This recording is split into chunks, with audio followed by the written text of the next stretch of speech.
ಎಲ್ಲ ಆತ್ಮೀಯ ವೀಕ್ಷಕ ಬಂಧುಗಳಿಗೆ ನಮಸ್ಕಾರ.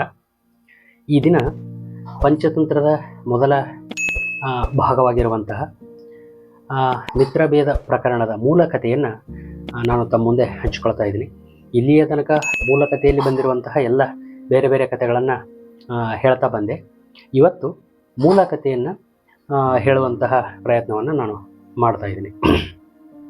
ಮೂಲತಃ ಒಂದು ಊರಿನಲ್ಲಿ ವರ್ಧಮಾನ ಅನ್ನುವಂಥ ಒಬ್ಬ ವ್ಯಕ್ತಿ, ಆತ ಹಣ ಸಂಪಾದನೆಗಾಗಿ ಎಲ್ಲ ರೀತಿಯ ಕೆಲಸಗಳಲ್ಲಿ ವ್ಯಾಪಾರವೇ ಅತ್ಯಂತ ಯೋಗ್ಯ ಅಂತ ಅಂದುಕೊಂಡಂತಹ ವರ್ಧಮಾನ ತಾನು ಎಲ್ಲ ವಸ್ತುಗಳನ್ನು ಸಂಗ್ರಹಣೆ ಮಾಡಿ ಅವುಗಳನ್ನು ಮಾರೋದಕ್ಕಾಗಿ ಸಾರ್ಥ ಹೋಗೋದಕ್ಕೆ ಸಿದ್ಧತೆಯನ್ನು ಮಾಡಿಕೊಳ್ತಾನೆ. ಹಾಗೆ ಎಲ್ಲ ವಸ್ತುಗಳನ್ನು ಸಂಗ್ರಹಣೆ ಮಾಡಿಕೊಂಡು ತನ್ನ ಚಕ್ಕಡಿಗೆ ಅವುಗಳನ್ನೆಲ್ಲ ತುಂಬಿ ತನ್ನ ಮನೆಯಲ್ಲೇ ಹುಟ್ಟಿ ಬೆಳೆದಂತಹ ನಂದಕ ಮತ್ತು ಸಂಜೀವಕ ಅನ್ನುವಂತಹ ಎರಡು ಎತ್ತುಗಳನ್ನು ಚಕ್ಕಡಿಗೆ ಹೂಡಿ ಎಲ್ಲ ವಸ್ತುಗಳನ್ನು ತುಂಬಿಕೊಂಡು ಸಾರ್ಥ ಹೊರಡೋದಕ್ಕೆ ಆರಂಭಿಸ್ತಾನೆ. ಎಲ್ಲ ಹಿರಿಯರ ಆಶೀರ್ವಾದದೊಂದಿಗೆ ಸಾರ್ಥ ಆರಂಭಗೊಳ್ಳುತ್ತೆ. ಹೀಗೆ ಆರಂಭಗೊಂಡಂತಹ ಸಾರ್ಥ ಯಮುನಾ ತೀರದ ಹತ್ತಿರ ಹೋಗ್ತಾ ಇರಬೇಕಾದಾಗ ಆತನ ಸಾಮಾನುಗಳನ್ನು ಹೊತ್ತುಕೊಂಡು ಹೋಗ್ತಿರುವಂತಹ ಬಂಡಿ ನೆಲದಲ್ಲಿ ಹೂತು ಹೋಗಿಬಿಡುತ್ತೆ. ಹಾಗೆ ನೆಲದಲ್ಲಿ ಹೂತು ಹೋದಂತಹ ಸಂದರ್ಭದಲ್ಲಿ ಅದಕ್ಕೆ ಕಟ್ಟಿರುವಂತಹ ಎತ್ತುಗಳು ಎಳೆಯೋ ಪ್ರಯತ್ನವನ್ನು ಮಾಡ್ತವೆ. ಹಾಗೆ ಎಳೆಯೋ ಪ್ರಯತ್ನದಲ್ಲಿ ಸಂಜೀವಕ ಅನ್ನುವಂತಹ ಎತ್ತು ಬಹಳಷ್ಟು ಆಯಾಸಗೊಂಡು ಅದು ಅಲ್ಲೇ ಮಲಗಿಕೊಂಡು ಬಿಡುತ್ತೆ. ಹಾಗೆ ಮಲಗಿಕೊಂಡಾಗ ಸಹಜವಾಗಿ ವರ್ಧಮಾನನಿಗೆ ಬೇಸರ ಆಗುತ್ತೆ. ಆತ ಅದರ ಬದಲಾಗಿ ಬೇರೊಂದು ಎತ್ತನ್ನು ಬಂಡಿಗೆ ಕಟ್ಟಿ ಅದನ್ನು ಎಳಿಸಿ ಮುಂದಕ್ಕೆ ತಗೊಂಡು ಹೋಗ್ತಾನೆ. ಆ ಎತ್ತು ಸುಧಾರಿಸಿಕೊಳ್ಳೋದೇ ಇಲ್ಲ, ಹಾಗೆ ಬಿದ್ದಲ್ಲೇ ಬಿದ್ದು ಬಿಡುತ್ತೆ. ಅದು ತನ್ನ ಮನೆಯಲ್ಲೇ ಹುಟ್ಟಿರುವ ಎತ್ತಾಗಿರೋ ಕಾರಣದಿಂದ ಆತ ಅದನ್ನು ಅತ್ಯಂತ ಕಾಳಜಿಯಿಂದ ನೋಡಿಕೊಳ್ತಾ ಒಂದು 2-3 ದಿನಗಳ ಕಾಲ ಅಲ್ಲಿ ಕಳೀತಾನೆ. ಅದು ತುಂಬ ಗಾಢವಾದ ಅರಣ್ಯವನ್ನು ಹೊಂದಿರುವಂತಹ ಪ್ರದೇಶ, ಕಾಡು ಮೃಗಗಳಿಂದ ಕೂಡಿರುವಂತಹ ಪ್ರದೇಶ. ಸಾರ್ಥದಲ್ಲಿರುವವರೆಲ್ಲರೂ ಆ ವರ್ಧಮಾನ ಶ್ರೇಷ್ಠಿಗೆ ಹೇಳ್ತಾರೆ, ಇಂತಹ ಅಪಾಯಕರ ಜಾಗದಲ್ಲಿ ನಾವು ಈ ಎತ್ತಿಗೋಸ್ಕರ ಇರೋದು ಸರಿಯಲ್ಲ, ಹಾಗಾಗಿ ಸಾರ್ಥವನ್ನು ಹೊರಡಿಸೋಣ ಅಂತ. ಹಾಗೆ ಹೇಳಿದ ತಕ್ಷಣ ಎಲ್ಲರ ಒತ್ತಡದ ಮೇಲೆಗೆ ವರ್ಧಮಾನ ಶ್ರೇಷ್ಠಿ ಸಾರ್ಥವನ್ನು ಹೊರಡಿಸ್ತಾನೆ. ಆ ಸಂಜೀವಕನನ್ನು ಅಲ್ಲೇ ಬಿಟ್ಟು ತನ್ನ 2-3 ಜನ ಆಳುಗಳನ್ನು ಆ ಸಂಜೀವಕನನ್ನು ನೋಡಿಕೊಳ್ಳೋದಕ್ಕೆ ಹೇಳಿ ಸಾರ್ಥ ಮುಂದೆ ಹೋಗುತ್ತೆ. ಸಾರ್ಥದ ಜೊತೆಗೆ ಹೊರಟು ಹೋಗ್ತಾನೆ. ಹೀಗೆ ಹೋದಾಗ ಅತ್ಯಂತ ದಟ್ಟವಾದಂತಹ ಕಾಡು, ಮೃಗಗಳನ್ನು ಒಳಗೊಂಡಿರುವಂತಹ ಕಾಡು ಅದಾಗಿರೋದ್ರಿಂದ 1-2 ದಿನಕ್ಕೆ ಅಲ್ಲಿದ್ದಂತಹ ಸೇವಕರಿಗೂ ಭಯವಾಗಿ ಆ ಸಂಜೀವಕನನ್ನು ಅಲ್ಲೇ ಬಿಟ್ಟು ಅವರು ಹೊರಟೋಗಿಬಿಡ್ತಾರೆ. ಹೋಗಿ ಆ ವರ್ಧಮಾನ ಶೆಟ್ಟಿ ಹೇಳ್ತಾರೆ, ಇಲ್ಲ ಸಂಜೀವಕ ಸತ್ತೋಯ್ತು, ಹಾಗಾಗಿ ಅದರ ಎಲ್ಲ ಉತ್ತರ ಕ್ರಿಯೆಗಳನ್ನು ಮಾಡಿ ನಾವು ಬಂದುಬಿಟ್ವಿ ಅಂತ. ಆಯಿತು ಅಂತ ಬೇಸರ ಬಿಟ್ಟುಕೊಂಡು ವರ್ಧಮಾನ ಅದನ್ನು ಮರೆತು ಬಿಡ್ತಾನೆ. ಹಾಗೆ ಇಲ್ಲೇ ಉಳಿದಂತಹ ಸಂಜೀವಕ 1 ವಾರದ ನಂತರ ಸ್ವಲ್ಪ ಸುಧಾರಿಸಿಕೊಂಡು ಅಲ್ಲಿ ಯಮುನಾ ತೀರದ ಹಸಿರು ಹುಲ್ಲನ್ನು ಮೇಯ್ತಾ ದಿನಗಳೆದಂತೆ ದಷ್ಟಪುಷ್ಟವಾಗಿ ಅತ್ಯಂತ ಬಲಿಷ್ಠನಾಗಿಬಿಡುತ್ತೆ. ಅದು ಶಿವನ ನಂದಿಯೇ ಅಂತೆ ಅತ್ಯಂತ ಧಾಷ್ಟ್ಯವನ್ನು ಹೊಂದಿ ಅತ್ಯಂತ ಸ್ವಚ್ಛಂದವಾಗಿ ಆ ಜಾಗದಲ್ಲಿ ಓಡಾಡ್ತಾ ಎಲ್ಲ ನೀರನ್ನು, ಆಹಾರವನ್ನು ಸೇವನೆ ಮಾಡ್ತಾ ವಿಹಾರ ಮಾಡ್ತಾ ಅತ್ಯಂತ ದಷ್ಟಪುಷ್ಟಗೊಂಡು ಡೆರ್ಕಿ ಹೊಡಿತಾ ಅಲ್ಲಿರುವಂತಹ ಮಣ್ಣಿನ ಕುಂಪೆಗಳನ್ನು ಹಾಗೂ ಹುತ್ತದ ನೆತ್ತಿಗಳನ್ನು ತನ್ನ ಚೂಪಾದ ಕೊಂಬಿನಿಂದ ತಿವಿತಾ ಅತ್ಯಂತ ಆನಂದದಿಂದ ಡೆರ್ಕಿ ಹೊಡಿತಾ ಗರ್ಜನೆ ಮಾಡ್ತಾ ಓಡಾಡ್ತಾ ಇರುತ್ತೆ. ಹಾಗೆ ಅದೇ ಕಾಡಿನಲ್ಲಿ ಪಿಂಗಲಕ ಅನ್ನುವಂಥದ್ದೊಂದು ಸಿಂಹ ರಾಜ ಇರುತ್ತೆ. ಆ ಕಾಡಿನ ರಾಜ ಅದು. ರಾಜ ಒಂದು ಸಾರಿ ಯಮುನಾ ನದಿಯ ತೀರಕ್ಕೆ ನೀರು ಕುಡಿಯೋದಕ್ಕೆ ಅಂತ ತನ್ನೆಲ್ಲ ಬಳಗದ ಜೊತೆಗೆ ಬರುತ್ತೆ. ಹಾಗೆ ಬಂದಾಗ ಈ ಎತ್ತಿನ ಗರ್ಜನೆ, ಸಂಜೀವಕ ಎತ್ತಿನ ಗರ್ಜನೆಯನ್ನು ಕೇಳಿ ಅದು ಭಯಗೊಂಡು ಬಿಡುತ್ತೆ.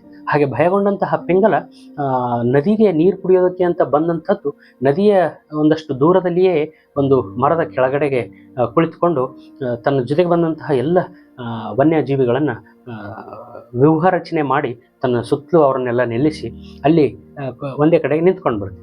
ಹಾಗೆ ನಿಂತ್ಕೊಂಡಾಗ ಆ ಗುಂಪಿನಲ್ಲಿಯೇ ಇದ್ದಂತಹ ಕರಟಕ ಮತ್ತು ದಮನಕ ಅನ್ನುವಂತಹ 2 ನರಿಗಳು ಇದನ್ನು ವಿಶೇಷವಾಗಿ ಗಮನಿಸ್ತವೆ. ಮೂಲತಃ ಆ ದಮನಕ ಮತ್ತು ಕರಟಕರ ತಂದೆ ಈ ಪಿಂಗಲ ರಾಜನಲ್ಲಿ ಮಂತ್ರಿಯಾಗಿರ್ತಾನೆ. ಕಾರಣಾಂತರದಿಂದ ಆ ಮಂತ್ರಿ ಸ್ಥಾನ ಭ್ರಷ್ಟಗೊಂಡು ಆತ ಅಧಿಕಾರದಿಂದ ವಂಚನೆಗೊಳಪಟ್ಟಿರ್ತಾನೆ. ಆತನ ಮಕ್ಕಳು ಇವರು. ಮೂಲತಃ ಪಿಂಗಳಕನ ಮಂತ್ರಿ ಆಗಬೇಕಾದಂಥವರು ಈಗ ಅಧಿಕಾರ ವಂಚನೆಯಿಂದ ಆತನ ಗುಂಪಿನಲ್ಲಿ ಒಬ್ಬ ಸಾಮಾನ್ಯ ವ್ಯಕ್ತಿಯ ಹಾಗೆ ಸುತ್ತಾಡ್ತಾ ಇರ್ತಾರೆ.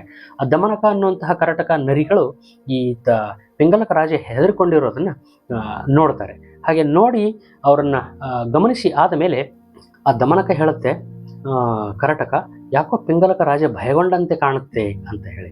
ಹಾಗೆ ಹೇಳಿದ ತಕ್ಷಣನೇ ಕರಟಕ ಹೇಳುತ್ತೆ, ಅದೇ ಹೇಗೆ ಹೇಳ್ತೀಯ, ಆತ ಭಯಗೊಂಡಿದ್ದಾನೆ ಅಂತ ಅಂತ ಕೇಳಿದಾಗ ದಮನಕ ಹೇಳ್ತಾನೆ, ಇಲ್ಲ, ಆತನ ಹಾವಭಾವವನ್ನು ನೋಡಿ ಅದನ್ನು ಗುರುತಿಸಬಹುದು. ಆತ ಯಾಕೆ ಭಯಗೊಂಡಿದ್ದಾನೆ ಅಂತ ನಾವು ತಿಳ್ಕೊಳ್ಬೇಕು, ಕೇಳಬೇಕು ಅಂತ ದಮನಕ ಹೇಳ್ತಾನೆ. ಹಾಗೆ ಹೇಳಿದ ತಕ್ಷಣ ಕರಟಕ ಹೇಳ್ತಾನೆ, ಇಲ್ಲ, ಇದು ನಮಗೆ ಸಂಬಂಧ ಪಡದಂತಹ ವಿಚಾರ, ನಮಗೆ ಸಂಬಂಧ ಪಡದೇ ಇರುವಂತಹ ವಿಚಾರದಲ್ಲಿ ನಾವು ಮೂಗು ತೂರಿಸಬಾರ್ದು. ಹಾಗೆ ನಮಗೆ ಸಂಬಂಧ ಪಡದೇ ಇರುವಂತಹ ವಿಷಯದಲ್ಲಿ ಮೂಗು ತೂರಿಸಿದ್ರೆ ಅದರಿಂದ ನಮಗೆ ತೊಂದರೆ ಆಗುತ್ತೆ ಅಂತ ಹೇಳಿ ಆತ ಆ ಬೆಣೆಯನ್ನು ಕಿತ್ತ ಮಂಗನ ಕಥೆಯನ್ನು ಹೇಳ್ತಾನೆ.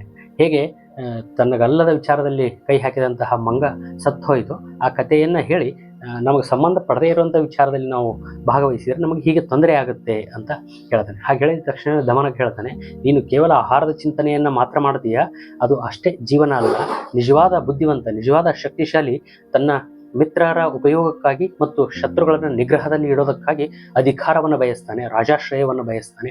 ಹಾಗೆ ರಾಜಾಶ್ರಯವನ್ನು ಹೊಂದೋದ್ರ ಮೂಲಕ ಆತ ಶಕ್ತಿಶಾಲಿ ಆಗ್ತಾನೆ.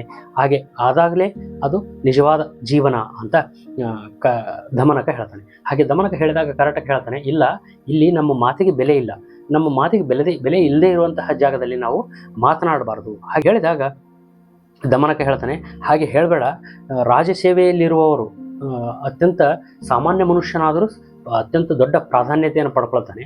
ಹಾಗೆ ರಾಜಸೇವೆಯನ್ನು ಕಳೆದುಕೊಂಡಂಥವರು, ರಾಜಾಶ್ರಯವನ್ನು ಕಳೆದುಕೊಂಡಂತಹ ಅತ್ಯಂತ ಪ್ರಮುಖ ವ್ಯಕ್ತಿ ಅಪ್ರಧಾನನಾಗ್ತಾನೆ. ಹಾಗಾಗಿ ಜೀವನದಲ್ಲಿ ಏನೇ ಪ್ರಯತ್ನ ಮಾಡಿ ಏನಾದರೂ ಮಾಡಿ ರಾಜನ ಆಶ್ರಯವನ್ನು ಹೊಂದಬೇಕು. ಈಗ ರಾಜ ಭೀತಗೊಂಡು ಬಿಟ್ಟಿದ್ದಾನೆ.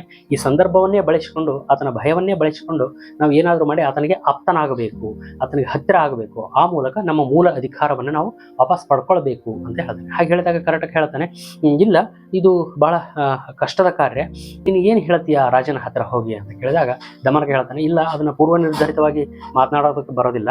ಅಲ್ಲಿ ಹೋದಾಗ ಆ ಸಂದರ್ಭಕ್ಕೆ ತಕ್ಕ ಹಾಗೆ ವಿಚಾರಗಳು ಹೊರಬರ್ತವೆ. ಸನ್ನಿವೇಶಕ್ಕೆ ತಕ್ಕ ಹಾಗೆ ಮಾತುಗಳನ್ನು ಬಳಸಿ ನಾವು ಕಾರ್ಯಸಿದ್ಧಿಯನ್ನು ಮಾಡ್ಕೊಳ್ಬೇಕಾಗುತ್ತೆ ಅಂತ ಹೇಳ್ತಾನೆ. ಹಾಗೆ ಹೇಳಿದಾಗ ರಾಜರನ್ನು ಒಲಿಸಿಕೊಳ್ಳೋದು ಒಂಥರ ಪರ್ವತಾರೋಹಣವನ್ನು ಮಾಡಿದ ಹಾಗೆ, ಗುಡ್ಡವನ್ನು ಹತ್ತಿದಾಗೆ ಬಹಳ ಕಷ್ಟಕರ ಅಂತ ಹೇಳ್ತಾನೆ. ಹಾಗೆ ಹೇಳಿದ ತಕ್ಷಣ ದಮನಕ್ಕೆ ಹೇಳ್ತಾನೆ, ಸತ್ಯ, ನೀನು ಹೇಳುವಂತಹ ಮಾತಿನಲ್ಲಿ ನಿಜ ಇದೆ. ಆದರೆ ಆ ಸಂದರ್ಭಕ್ಕೆ ತಕ್ಕ ಹಾಗೆ ಆತನ ಮನಸ್ಸಿನ ಭಾವನೆಗಳಿಗೆ ತಕ್ಕ ಹಾಗೆ ಮಾತನಾಡ್ತಾ ಆತನ ಇಚ್ಛೆಯನ್ನು ಅರಿತು ನಡ್ಕೊಂಡ್ರೆ ಬುದ್ಧಿವಂತರಾದವರು ಸಹಜವಾಗಿ ಅವರ ಅಂತರಂಗ ಪ್ರವೇಶವನ್ನು ಮಾಡ್ತಾರೆ. ಹಾಗೆ ಅಂತರಂಗ ಪ್ರವೇಶಕ್ಕೆ ಅವಕಾಶ ಸಿಕ್ಕರೆ ಆತ ನಮ್ಮನ್ನು ಹತ್ತಿರ ಸೇರಿಸಿಕೊಳ್ತಾನೆ, ಆತನ ಸೇವಕರು ನಾವು ಆಗ್ಬೋದು ಅಂತ ಹೇಳ್ತಾನೆ. ಹಾಗೆ ಹೇಳಿದ ತಕ್ಷಣ ಕರಟಕ ಅನ್ನೋಂತನಿಗೆ ಆಯಿತು, ನೀನು ರಾಜನ ಹತ್ರ ಹೋಗು, ನಿನಗೆ ಒಳ್ಳೆಯದಾಗಲಿ ಅಂತ ಶುಭ ಹಾರೈಸಿ ಕಳಿಸ್ತಾನೆ. ಹಾಗೆ ದಮನಕ ನೇರವಾಗಿ ಆ ಪಿಂಗಲಕ ರಾಜನ ಹತ್ರ ಬರ್ತಾನೆ. ಪಿಂಗಲಕ ರಾಜನ ಹತ್ರ ಬರ್ತಾ ಇದ್ದಾಗಲೇ ದೂರದಿಂದ ನೋಡಿರುವಂತಹ ಪಿಂಗಲಕ ರಾಜ ತನ್ನ ದ್ವಾರಪಾಲಕರಿಗೆ ಹೇಳ್ತಾನೆ, ಆತ ನಮ್ಮ ಪೂರ್ವಿಕದಲ್ಲಿ ನಮ್ಮ ಆಸ್ಥಾನದಲ್ಲಿ ಇದ್ದಂತಹ ಅಧಿಕಾರಿಯ ಮಗ, ಹಾಗಾಗಿ ಅದನ್ನು ಒಳಗಡೆಗೆ ತಡಿಬೇಡ ಅಂತ ಹೇಳಿ. ಹಾಗೆ ಹೇಳಿದ ತಕ್ಷಣ ಆ ದ್ವಾರಪಾಲಕ ಈತನನ್ನು ಬಿಟ್ಟುಬಿಡ್ತಾನೆ. ಈತ ನೇರವಾಗಿ ಒಳಗಡೆ ಹೋದಾಗ ಆತ ತನ್ನ ವಜ್ರ ಸದೃಶ್ಯವಾದ ತನ್ನ ಉಗುರುಗಳನ್ನು ಹೊಂದಿರುವಂಥ ಬಲಗೈಯನ್ನು ಹೀಗೆ ಮೇಲೆ ಮಾಡಿ ಆತನನ್ನು ಕುಶಲೋಪರಿಯನ್ನು ಕೇಳ್ತಾನೆ. ಕುಶಲೋಪರಿಯನ್ನು ಕೇಳಿದಾಗ, ಯಾಕೆ ತುಂಬ ದಿನ ಆಯಿತು, ಈಗ ಬಂದಿದೀಯಾ ಅಂತ ಕೇಳಿದಾಗ ದಮನಕ ಹೇಳ್ತಾನೆ, ನಿನ್ನ ಹತ್ತಿರ ಬರುವಂತಹ ಯಾವ ವಿಚಾರವೂ ಇರಲಿಲ್ಲ, ಹಾಗಾಗಿ ನಾನು ಬಂದಿರಲಿಲ್ಲ. ಈಗ ನಿವೇದಿಸಿಕೊಳ್ಳಲೇಬೇಕಾದಂತಹ ಒಂದು ವಿಚಾರ ಐತಿ, ಹಾಗಾಗಿ ನಾನೇ ನಿನ್ನನ್ನು ಹುಡುಕಿಕೊಂಡು ಬಂದೆ ರಾಜ. ಹಾಗಾಗಿ ನಿನ್ನ ಹತ್ರ ಮಾತನಾಡಬೇಕು ಅಂತ ಕೇಳ್ತಾನೆ. ಆಯಿತು, ನಿನ್ನ ವಿಚಾರವನ್ನು ಹೇಳು ಅಂತ ಪಿಂಗಲಕ ಹೇಳಿದಾಗ ಆತ ಹೇಳ್ತಾನೆ, ದಮನಕ, ನೋಡು, ರಾಜಕಾರ್ಯ ಆಗಿರೋದ್ರಿಂದ ಅದು ಅತ್ಯಂತ ಅಲ್ಪ ಕಾರ್ಯವಾಗಿದ್ದರೂ ಸಹಿತ ಅದನ್ನು ಗುಪ್ತವಾಗಿ ಹೇಳಬೇಕು, ಎಲ್ಲರ ಹೆಸರಿಗೆ ಹೇಳಬಾರ್ದು. ಹಾಗಾಗಿ ದಯವಿಟ್ಟು ನನಗೆ ಏಕಾಂತದಲ್ಲಿ ನಾನು ಹೇಳುವಂಥ ವಿಚಾರವನ್ನು ನೀನು ಕೇಳಿಸಿಕೊಳ್ಬೇಕು ಅಂತ ಹೇಳ್ತಾನೆ. ಹಾಗೆ ಹೇಳಿದ ತಕ್ಷಣವೇ ಅಲ್ಲಿ ಅಕ್ಕಪಕ್ಕದಲ್ಲಿ ಕುಳಿತಿದ್ದಂತಹ ಹುಲಿ, ಚಿರತೆಗಳು ಮತ್ತು ತೋಳ, ಬೇರೆ ಬೇರೆ ಎಲ್ಲ ಪ್ರಾಣಿಗಳು ಎದ್ದು ಸ್ವಲ್ಪ ದೂರಕ್ಕೆ ಹೋಗ್ತವೆ. ಹಾಗೆ ದೂರಕ್ಕೆ ಹೋದಾಗ ಅತ್ಯಂತ ಹತ್ತಿರ ಬಂದು ಮೆಲುಧ್ವನಿಯಲ್ಲಿ ಆ ಪಿಂಗಲಕನಿಗೆ ಹೇಳ್ತಾ ಇದೆ, ರಾಜ, ನೀನು ಅಲ್ಲಿಂದ ನೀರು ಕುಡಿಯೋದಕ್ಕೆ ಅಂತ ಬಂದು, ಆದರೆ ನೀರು ಕುಡಿದೆ ಯಾಕೆ ನದಿಯಿಂದ ದೂರನೇ ಉಳಿದುಬಿಟ್ಟೆ ಅಂತ ಕೇಳ್ತಾನೆ. ಹಾಗೆ ಕೇಳಿದ ತಕ್ಷಣ ಅಷ್ಟೇ ಸುಮ್ಮನೆ ನಿಲ್ಲೋದಿಲ್ಲ, ನೀನು ಹೇಳುವಂತಹ ವಿಷಯವಾಗಿದ್ದರೆ ನನ್ನ ಹತ್ರ ಹೇಳು, ಅದು ಹೇಳುವಂಥ ವಿಷಯ ಆಗಿರದೇ ಇದ್ದರೆ ಹೇಳೋದು ಬೇಕಾಗಿಲ್ಲ. ಯಾಕಂತೇಳಿದ್ರೆ ಪ್ರಜ್ಞಾವಂತರು ವಿಚಾರವನ್ನು ತಿಳಿದು ಅದರೊಳಗೆ ಮುನ್ನಡೀತಾರೆ. ಹಾಗೆ ಹೇಳಿದ ತಕ್ಷಣ ಪಿಂಗಲಕ ಸ್ವಲ್ಪ ವಿಚಾರ ಮಾಡ್ತಾನೆ, ಈತ ಪೂರ್ವದಲ್ಲಿ ನಮ್ಮ ಆಸ್ಥಾನದ ಸೇವಕರ ಮಗ, ಅದಲ್ಲದೇ ಈ ಎಲ್ಲ ವಿಚಾರಗಳನ್ನು ಬಹಳ ಸೂಕ್ಷ್ಮವಾಗಿ ಗಮನಿಸಿರೋದ್ರಿಂದ ಈತ ಯೋಗ್ಯ ಅಂತ ಅನ್ನಿಸ್ತಾನೆ. ಹಾಗಾಗಿ ಈ ವಿಷಯವನ್ನು ಆತನ ಹತ್ರ ಹೇಳ್ಕೊಳ್ಬೇಕು. ವಿಶೇಷವಾಗಿ ಒಳ್ಳೆಯ ಮಿತ್ರ, ಗುಣವಂತನಾದಂತಹ ಸೇವಕ, ಅನುಕೂಲಳಾದಂತಹ ಹೆಂಡತಿ ಮತ್ತು ಹೃದಯ ವೈಶಾಲ್ಯವನ್ನು ಹೊಂದಿರುವಂತಹ ಒಡೆಯನ ಹತ್ರ ನಮ್ಮ ದುಃಖವನ್ನು ಹೇಳಿಕೊಳ್ಳೋದ್ರಿಂದ ನಮಗೆ ಹಿತ ಆಗುತ್ತೆ. ಹಾಗಾಗಿ ಈತನ ಹತ್ರ ಈ ವಿಚಾರವನ್ನು ಹೇಳಬೇಕು ಅಂತ ಅಂದುಕೊಂಡಂತಹ ಪಿಂಗಲಗ ಹೇಳ್ತಾನೆ, ನೋಡು ನಿನಗೆ ಆ ಧ್ವನಿ ಕೇಳಿಸ್ತಾ ಇದೆಯಲ್ಲ, ಅತ್ಯಂತ ಘೋರವಾಗಿರುವಂತಹ ಧ್ವನಿ. ಆ ಧ್ವನಿಯನ್ನು ಕೇಳಿ ನಾನು ಭಯಭೀತಗೊಂಡು ಬಿಟ್ಟಿದ್ದೇನೆ. ಯಾಕೆ ಅಂತ ಹೇಳಿದ್ರೆ ಅಷ್ಟು ಘೋರವಾಗಿ ಧ್ವನಿಯನ್ನು ಮಾಡುವಂತಹ ಆ ಪ್ರಾಣಿ ಯಾವುದೋ ಅತ್ಯಂತ ದೊಡ್ಡ ಪ್ರಾಣಿಯೇ ಆಗಿರಬೇಕು. ಸಹಜವಾಗಿ ಆ ಪ್ರಾಣಿ ದೊಡ್ಡದಾಗಿರೋದ್ರಿಂದ ಅದರ ಶೌರ್ಯವೂ ಅತ್ಯಂತ ಶ್ರೇಷ್ಠವಾಗಿರಬೇಕು. ಅಂತಹ ಶೌರ್ಯವಂತನ ಜೊತೆಗೆ ಯುದ್ಧ ಮಾಡೋದು ನಮಗೆ ಕಷ್ಟ ಆಗುತ್ತೆ. ಹಾಗಾಗಿ ಆ ಧ್ವನಿಯನ್ನು ಕೇಳಿಯೇ ನಾನು ಭಯಗೊಂಡು ಬಿಟ್ಟಿದ್ದೀನಿ, ಈ ಕಾಡನ್ನೇ ಬಿಟ್ಟು ಹೋಗಬೇಕು ಅಂತ ನಿರ್ಧರಿಸಿದ್ದೀನಿ ಅಂತ ಪಿಂಗಲಕ ಹೇಳ್ತಾನೆ. ಹಾಗೆ ಹೇಳಿದ ತಕ್ಷಣ ದಮನಕ ಹೇಳ್ತಾನೆ, ಅಯ್ಯೋ, ಚಾಡಿ ಮಾತಿನಿಂದ ಸ್ನೇಹ ಕೆಟ್ಟು ಹೋಗುವ ಹಾಗೆ ಕೇವಲ ಶಬ್ದ ಮಾತ್ರದಿಂದ ಹೀಗೆ ಹೆದರಿಕೊಳ್ಳಬಾರ್ದು. ಕೇವಲ ಹೇಡಿಗಳು ಮಾತ್ರ ಹೀಗೆ ಹೆದರಿಕೊಳ್ಳೋದಕ್ಕೆ ಸಾಧ್ಯ. ಹಾಗಾಗಿ ಶಬ್ದ ಮಾತ್ರದಿಂದ ಹೆದರಬಾರ್ದು ಅಂತ ಹೇಳಿ ಗೋಮಾಯು ದುಂದುಬಿಯರ ಕಥೆಯನ್ನ ದಮನಕ ಪಿಂಗಲಕ ರಾಜನಿಗೆ ಹೇಳ್ತಾನೆ. ಅಷ್ಟ ಅಲ್ಲದೇ ಆತನನ್ನು ನೀನು ಧೈರ್ಯ ತಂದುಕೊಳ್ಬೇಕು ಅಂತ ಹೇಳಿದಾಗ ಪಿಂಗಲಕ ಹೇಳ್ತಾನೆ, ನೋಡು ನನ್ನ ಪರಿವಾರವೆಲ್ಲವೂ ಸಹಿತ ಭಯದಿಂದ ವ್ಯಾಕುಲಗೊಂಡು ಇಲ್ಲಿಂದ ಓಡಿ ಹೋಗೋದಕ್ಕಾಗಿ ಕಾಯ್ತಾ ಇದ್ದಿ. ಇಂಥ ಸಂದರ್ಭದೊಳಗೆ ನಾನು ಹೇಗೆ ಧೈರ್ಯ ತಂದುಕೊಳ್ಳೋದಕ್ಕೆ ಸಾಧ್ಯ ಅಂತ ಹೇಳಿದಾಗ ದಮನ ಕೇಳ್ತಾನೆ, ಇದು ಸಹಜ. ಎಲ್ಲ ಕಡೆಗೂ ಭೃತ್ಯರು ರಾಜ ಹೇಳಿದ ಹಾಗೆ ನಡ್ಕೊಳ್ತಾನೆ. ರಾಜನ ಹಾಗೆಯೇ ಭೃತ್ಯರು ಇರ್ತಾರೆ. ಸಹಜವಾಗಿ ನೀನು ಭೀತಗೊಂಡಾಗ ಆ ಸೇವಕರು ಭೀತಗೊಳ್ಳೋದರಲ್ಲಿ ಏನು ವಿಶೇಷ ಇಲ್ಲ. ಆದರೆ ನೀನೊಂದಷ್ಟು ಧೈರ್ಯ ತಂದುಕೊಂಡು ಇದೇ ಜಾಗದಲ್ಲಿ ನಿಂತು ನಾನು ಆ ಧ್ವನಿ ಬರುವ ಕಡೆಗೆ ಹೋಗಿ ಆ ಧ್ವನಿಗೆ ಕಾರಣ ಏನು ಅನ್ನೋದನ್ನು ತಿಳ್ಕೊಂಡು ಬರ್ತೇನೆ. ನಾನು ತಿಳಿದುಕೊಂಡು ಬಂದ ಆದಮೇಲೆ ನಿನಗೆ ಇಚ್ಛೆ ಬಂದ ಹಾಗೆ ಮಾಡು ಅಂತ ಹೇಳಿ ಧ್ವನಿ ಬರುವ ಕಡೆಗೆ ದಮನಕ ಹೋಗ್ತಾನೆ. ಆತ ಹೋಗೋದನ್ನು ಹಿಂದಿನಿಂದ ನೋಡ್ತಿದ್ದಂತಹ ಪಿಂಗಲಕ ಈತ ನಿಜವಾಗ್ಲೂ ಆ ಕಡೆಗೆ ಹೋಗ್ತಾನೋ ಇಲ್ಲೋ ಅಂತ ಅನುಮಾನದಿಂದ ತಾನು ಮತ್ತೊಂದು ಜಾಗದ ಹತ್ತಿರ ಹೋಗಿ ದಮನಕ ಆ ಕಡೆಗೆ ಹೋಗೋದನ್ನು ನೋಡ್ತಾ ನಿಂತ್ಕೊಳ್ತಾನೆ. ಆ ದಮನಕ ಸಹಜವಾಗಿ ಆ ಧ್ವನಿ ಬರುವ ಜಾಗದ ಕಡೆಗೆ ಹೋದಾಗ ನಿಜವಾಗ್ಲೂ ಆತ ಹೋದ ಅಂತ ನಂಬಿಕೆಯನ್ನು ಪಡ್ಕೊಂಡು ಮತ್ತೆ ಬಂದು ತನ್ನ ಮೊದಲ ಸ್ಥಾನದಲ್ಲಿ ಕೂತ್ಕೊಳ್ತಾನೆ. ಹಾಗೆ ಕೂತ್ಕೊಂಡಾಗ ದಮನಕ ಅಲ್ಲಿಗೆ ಹೋಗ್ತಾನೆ. ಅಲ್ಲಿ ಹೋದಾಗ ಅಲ್ಲಿ ಕೇವಲ ಎತ್ತು ಇದರ ಕಣ್ಣಿಗೆ ಬೀಳುತ್ತೆ. ಹಾಗೆ ಎತ್ತು ಇದರ ಕಣ್ಣಿಗೆ ಬಿದ್ದಾಗ ಅಯ್ಯೋ, ಸಾಮಾನ್ಯ ಎತ್ತು ಇದು ಅಂತ ಅಂದುಕೊಂಡು ಇದೇ ವಿಷಯವನ್ನು ಬಳಸಿಕೊಂಡು ಈ ಪಿಂಗಲಕ ಮತ್ತು ಈ ಸಂಜೀವಕ ಎತ್ತಿನ ನಡುವಿರುವಂತಹ ದ್ವೇಷ ಮತ್ತು ಮೈತ್ರಿಯನ್ನೇ ಸದ್ಬಳಕೆ ಮಾಡಿಕೊಂಡು ನಾನು ಪಿಂಗಲಕ ರಾಜನ ಹತ್ತಿರ ಅಧಿಕಾರವನ್ನು ಪುನಃ ಸಂಪಾದನೆ ಮಾಡಿಕೊಳ್ಬೇಕು ಅಂತ ಹೇಳಿ ವಾಪಸ್ ಪಿಂಗಲಕನ ರಾಜನ ಹತ್ತಿರ ಬರ್ತಾನೆ. ಹಾಗೆ ಬಂದ ತಕ್ಷಣ ಪಿಂಗಲಕ ಕೇಳ್ತಾನೆ, ನೀನು ನಿಜವಾಗ್ಲೂ ಹೋಗಿದ್ದ ಅಲ್ಲಿಗೆ ಅಂತ ಹೇಳಿ. ಹೌದು, ನಾನು ಹೋಗಿದ್ದೆ, ಅದನ್ನು ನೋಡ್ಕೊಂಡು ಬಂದೆ ಆ ಪ್ರಾಣಿಯನ್ನ ಅಂತ. ಇದು ಅನುಮಾನ ಬಂದು ಮತ್ತೊಮ್ಮೆ ಕೇಳುತ್ತೆ, ನಿಜವಾಗ್ಲೂ ನೋಡಿದೀಯಾ ನೀನು? ಯಾಕೆ ಅಂತ ಹೇಳಿದ್ರೆ ಅದರ ಘೋರ ಧ್ವನಿಯನ್ನು ಕೇಳಿ ನಾನೇ ಭೀತಗೊಂಡು ಬಿಟ್ಟಿದ್ದೀನಿ. ನಿನ್ನನ್ನು ಅದು ಹಾಗೆ ಸುಮ್ಮನೆ ಬಿಟ್ಟಿದೆ ಅಂತ ಹೇಳಿದ್ರೆ ನನಗೆ ಅನುಮಾನ ಬರುತ್ತೆ, ನೀನು ಹೋಗಿದ್ದೀಯಾ ಅಂತ ಕೇಳ್ತಾನೆ.